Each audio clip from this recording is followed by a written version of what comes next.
بسم اللہ الرحمن الرحیم۔ السلام علیکم ورحمۃ اللہ وبرکاتہ۔ میں امید کرتی ہوں بالکل خیر و عافیت سے ہوں گی اور صحت و ایمان کی بہترین حالت میں موجود ہوں گی۔ الحمدللہ آج ہمارا جو ہے تجوید کی کلاس میں وہ ہے چوتھا قاعدہ اظہار کا۔ باقی الحمدللہ ہم پچھلی کلاسز میں پڑھ چکے ہیں۔ آج کی اس کلاس میں ہم یہی دیکھیں گے کہ اظہار کیا ہے، ٹھیک ہے، اور اس کو کس طرح کیا جاتا ہے۔ اظہار کا جو لغوی معنی ہوتا ہے وہ ہے صاف ظاہر کر دینا۔ اصطلاحی معنی ہے نون ساکنہ یا تنوین کو صاف، واضح اور بغیر گنہ ادا کرنا، ٹھیک ہے، یعنی کہ ہم کوئی گنہ شنہ نہیں کریں گے اس کے اوپر، اس کو صاف واضح بغیر گنہ کے ادا کریں گے۔ حروف اظہار کتنے ہیں؟ وہ ہیں 6، اور یہ سب حروف حلقی بھی کہلاتے ہیں، ٹھیک ہے۔ اب یہ کون سے ہیں یہ آپ یاد رکھ لیں، حمزہ ہا، عین ہا اور غین خا، ٹھیک ہے۔ اب تجوید کا قاعدہ دیکھ لیتے ہیں۔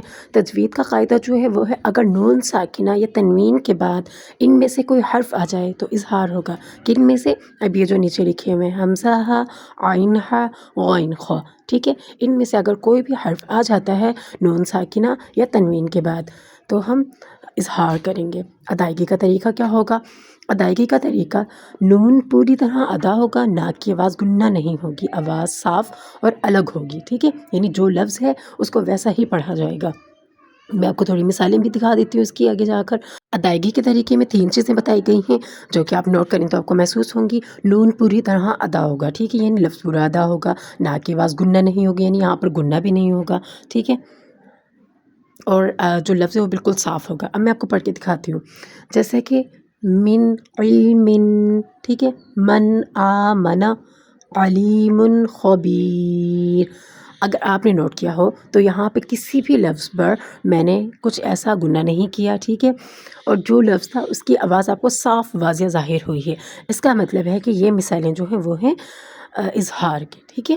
بس اظہار کا یہی قاعدہ ہے، اور اس کے اظہار کے صرف 6 حرف ہوتے ہیں، اور یہی حروف حلقے بھی کہلاتے ہیں۔ آپ کی آسانی کے لیے یہاں پر ایک جو آخری سپارہ ہے عامہ سپارہ، اس کی صورت عابسہ بھی لی گئی ہے، اس میں الگ الگ سے ہائی لائٹ کیے گئے ہیں تاکہ آپ اخفاء، ادغام، اقلاب اور اظہار کو اچھی طرح سمجھ سکیں۔ اب یہاں میں آپ کو 3 جو مثالیں ہیں وہ اس کی اظہار کی دکھاتی ہوں، جس پہ ایرو کلک ہو رہا ہے، عنہ، ٹھیک ہے۔ اب ہم نے اس کو پورا پڑھا، اس کی مثال کیسے اظہار کی بنی میں آپ کو بتاتی ہوں۔ دیکھو ہم نے پڑھا تھا نون ساکنہ یا تنوین کے بعد حمزہ ہا، عین ہا اور غین خا میں سے کوئی لفظ آ جائے۔ اب یہاں آ رہا ہے، یہ دیکھو عنہ، نون ساکن ہے، اس کے بعد ہا آ رہا ہے، ٹھیک ہے، تو ہم نے اس کو مکمل پڑھا۔ اسی طرح اب دوسری مثال دیکھ لیں۔ اب نون تنوین یعنی ہم نے پڑھا تھا 2 زبر 2 زیر اور 2 پیش اگر آ جائیں تو دیکھو یہاں آ رہا ہے حمزہ کے نیچے 2 زیر اور آگے خا۔ اب اس کو کس طرح پڑھیں گے؟ من شیء خلق، ٹھیک ہے، اس طرح پڑھیں گے اس کو۔ اب اگلی جو مثال ہے وہ ہے اس سے پیچھے والی، من ای۔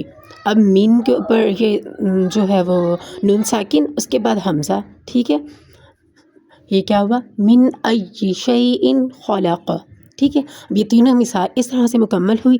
امید ہے آپ کو سمجھ آ گئی، باقی بھی سارے قواعد نیچے لکھے ہوئے، آپ ایک بار اس کو ریڈ آؤٹ کر لیں، تھوڑا سا یعنی آپ کا ریویژن بھی ہو جائے گا، مزید آپ کو اچھی طرح سمجھ آ جائے گی۔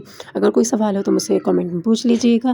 جزاک اللہ خیر۔ اللہ تعالیٰ ہمیں قرآن کا علم سیکھنے، سمجھنے اور اس پر عمل کرنے کی توفیق عطا فرمائے۔ السلام علیکم ورحمۃ اللہ وبرکاتہ۔